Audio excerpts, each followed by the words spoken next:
இந்த நாட்டுக்கு இராணுவம் இல்லை, விமான நிலையம் இல்லை, கடலும் இல்லை.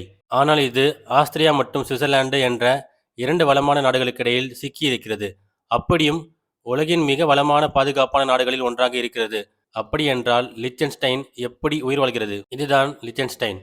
ஒரு பெரிய நகரத்தை விட சிறிய நாடு. மக்கள் தொகை சுமார் 40,000 பேர் மட்டுமே. ஆனால் ஒருவருக்கு வரும் வருமானத்தில் இந்த நாடு உலகின் பணக்கார நாடுகளுக்கு சமம். முன்பு இவ்வளவு சிறிய நாடுகள் நீண்ட காலம் வாழ முடியாது என்று நினைத்தார்கள். ஆனால் லிechtenstein வாழ்ந்து மட்டுமில்லை, வாழும் முறையை புரிந்து கொண்டு வென்றது. இராணுவமே இல்லாத நாடு எப்படி பாதுகாப்பாக இருக்கிறது? லிechtensteinக்கு இராணுவமே இல்லை.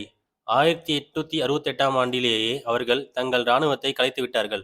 அப்படியென்றால் பாதுகாப்பு எப்படி? பதில் மிகவும் எளிது. நடுநிலை மற்றும் புத்திசாலித்தனமான உறவுகள். இந்த நாடு ஒருபோதும் போர் அறிவித்ததில்லை. அண்டை நாடுகளுடன் நல்ல உறவை மட்டுமே வளர்த்துள்ளது. இன்றைய உலகில் போர் சக்தியை விட அமைதிதான் மிகப்பெரிய பாதுகாப்பு. லிechtenstein எடுத்த மிகப்பெரிய முடிவு சுவிட்சர்லாந்துடன் பொருளாதார ஒத்துழைப்பு. இரு நாடுகளும் ஒரே நாணயம், திறந்த எல்லைகள், சுங்கமில்லாத வாணியம் என்று ஒன்றிணைந்துள்ளன. இதனால் லிechtenstein உலக சந்தையை நேரடியாக அணுகுகிறது.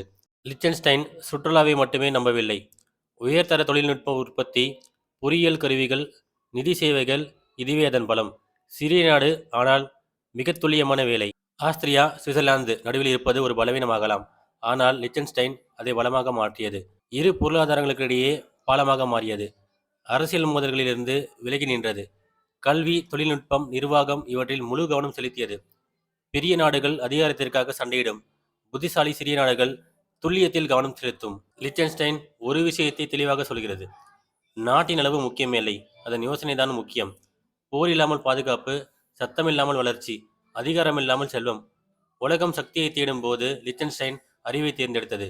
அளவு முக்கியமில்லை, அறிவுதான் முக்கியம். இதுபோன்ற பல சுவாரஸ்யமான தகவல்களை தெரிந்து கொள்ள நம் சேனலை பின்பற்றுங்கள். நன்றி, வணக்கம்.